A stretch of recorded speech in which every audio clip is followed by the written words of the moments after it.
My first episode was the mom and pop store. I was cast to the role, Tim Watley. Jerry! Hey, Tim. Jerry, I didn't think you'd show. Did you say, Jerry, I didn't think you'd show? Or, Jerry, I didn't think you'd show?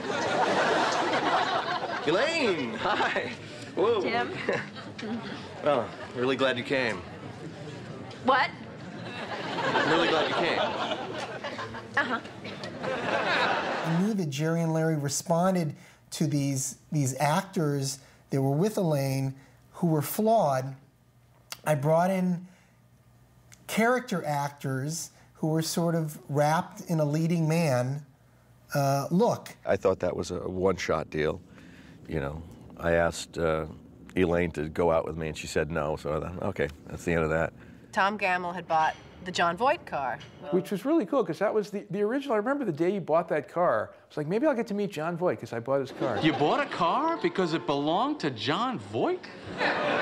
No. I think yes. You like the idea of telling people you're driving John Voight's car. All right, maybe I do. So what? By fictionalizing what was a true story, you actually got to meet John Voight. Taxi! Hey! John Voight! John Voight! Hey, listen. Can I ask you something? Listen. Wait.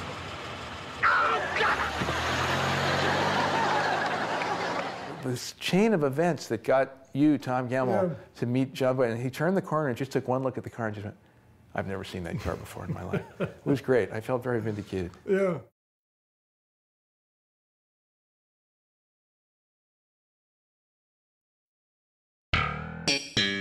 Steve Heitner had that great kind of blind faith in himself that so many comedians do. It starts at your audition, and then they decide to cast you, and then when you go in and you're trying to find this character, really good writers are paying attention. Steve Heitner brought in this kind of in-your-face manic, Jerry! They can't see anything but their own brilliance. Hey! Here you go. Yeah. You didn't think I was really going to give you a suit, did you? Well, you're giving him the suit? That's right. And it's Armani. Armani? Hey, Armani, Jerry. Yes, Yeah. I heard. Come on, try it on. No, it's okay. No, come on, I want to see how it fits. All right. There you go. Okay. Oh, boy, look at that. That looks great, huh? I can't believe you're giving him this. I don't even want anything for it. Daniel was delighted at all times when Jerry would refer to him, talk to him, or look at him. There was no judgment on it being positive or negative. His confidence was so completely undentable. He just wanted Jerry to like him so much that he never saw himself as annoying. He saw himself as laughing at anything Jerry said, wanting to be around Jerry, wanting to have dinner with Jerry. That's a quality of a certain type of club comic. You know, this absolute belief in themselves, and he was so great at that.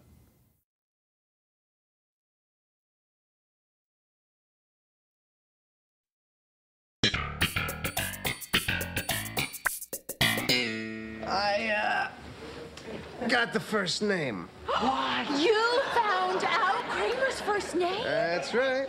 It's funny how you get things in your head that you just think that maybe people are wondering what his first name is. I guess we thought at some point we were going to have to tell people. It seemed like we were going out of our way not to say what his first name was.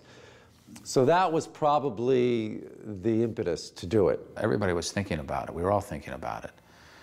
I believe it was Larry David who came up with Cosmo. There was a kid in my building who lived on my floor who lived on Kramer's floor, no, my floor too, who lived on our floor named Cosmo.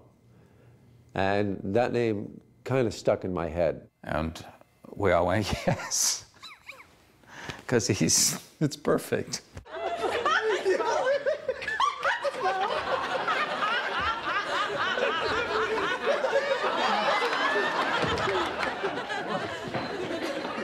Oh, what's so funny? What?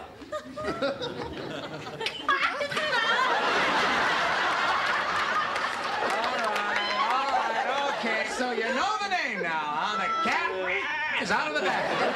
I remember Michael almost seeming a little embarrassed, for real, in that scene, that maybe he had lost a little of his mystique.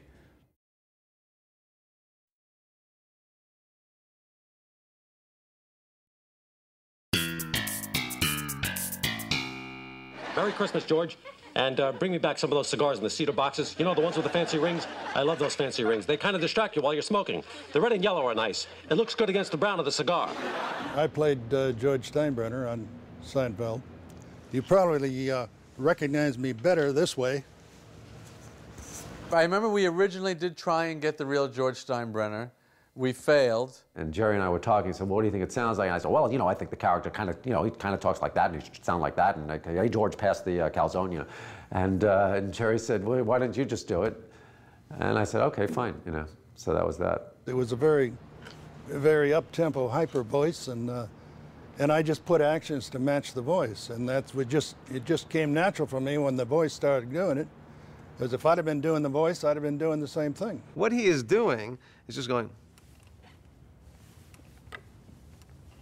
with about that expression. Oh, I like the Maduro wrapper. The darker the better, that's what I say. Of course, the Claro's good too. That's more of a pale brown, almost like a milky coffee.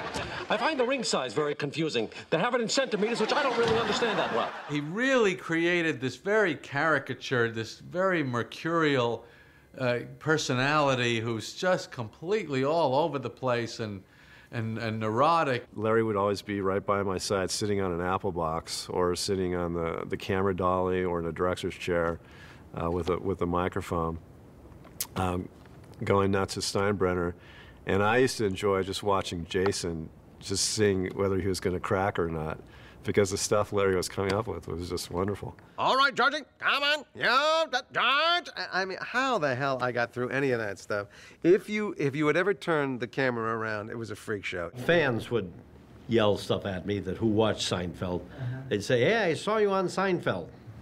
An episode we did called The Race, George finds himself in the presence of Fidel Castro, and it was just a great opportunity for us to mirror the Steinbrenner imagery. Really, the resemblance, the demeanor, the organizational style is very, very, very similar. They will play for your Yankees, huh? Oh, well, gracias, el comandante, gracias, muy, muy. And I would be honored if you would be my guest for dinner tonight at the presidential palace. There will be girls there, and I hear some pretty good food. Of course, the problem with parties is you invariably have to eat standing up, which I don't care for. But on the other hand, I don't like to balance a plate on my lap either. Once when I was at a party, I put my plate on someone's piano. I assure you, if I had not been a dictator, I would not have been able to get away with that one. There were many days in the world of Seinfeld where you just went, I've stepped into the Twilight Zone. I can't believe this is what I do for a living. And that was certainly one of them. There was a scene with Kramer coming down the chimney as dressed as Santa Claus in Cuba. And of course, that was cut from the show. And it was one of those little gold mines that hopefully we will now be able to enjoy on DVD. Dios mío! Santa Claus! Feliz Navidad! The race was very exciting, where we got to do some Superman-type stuff. We shot the race, the actual race, out on our New York street.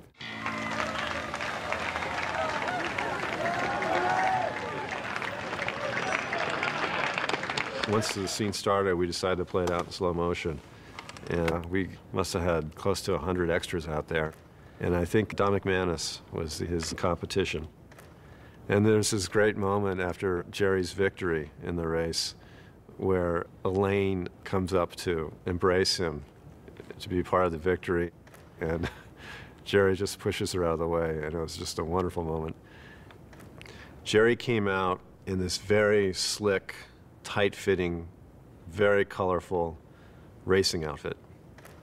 And when he walked down the street, I remember Larry and I looking at each other and went, no, it's too much. And Larry said, I'll talk to him. And it was wonderful. I walked up with Larry over to Jerry, and I was just curious to see how Larry was going to handle this.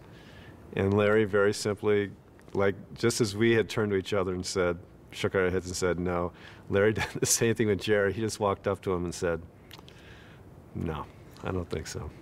And Jerry kind of, okay. And he walked off, and he came back with just the sweats and the T-shirt like you see in the show. But it was just a great, for me, just a great moment just to see how Jerry and Larry, just the shorthand between them. It was just great. The funniest part to me of that episode was the last line, which is, "Maybe I will, Lois, maybe I will," and the little wink to the camera. I think it's the only time I ever looked in the camera in the 9 years.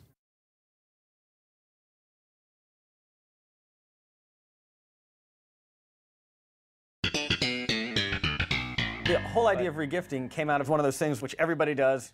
You get a bottle of wine, I don't want this. You go to a dinner party, I got you a bottle of wine. Regifting became part of the culture because of the Label Maker episode. That was the most exciting thing, when you could get something like other people to start saying it. When someone says, "Oh, I watch Seinfeld all the time," I ask them, I said, "Okay, then who is named the regifter?" I think this is the same one I gave him. He recycled this gift. He's a regifter. Only the purists really know that Whatley was the regifter. I had never heard of a label maker until we did this episode, and I love label makers now. Yeah, it was the Label Baby Jr. Poor Julia was so sick when we were shooting that episode. She had like this sinus infection or something, and you can hear that her voice is a little stuffed up, and she, of course, has to sit there and make out with Bryan Cranston. She looked at me and she goes, "I'm sorry, I've got a really bad cold." And I went, "Oh, no." It was the worst gift I ever got. Well, I bought it for you because you were so nice to me for not charging me for the dental work. The way you worked on my filling, you were so gentle and so caring and so sensitive. Oh, Elaine. Oh. And sure enough, 2 days later, I came down with a cold. But it was fun to say, I got it from Julia. She was all over me.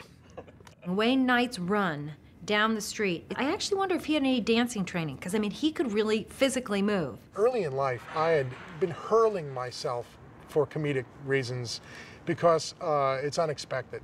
And to be light on your toes and to be able to run quickly and make deft moves is what most fat guys do. Look, he's light on his feet, you know, so you cultivate this kind of that I was more than willing to show in the character.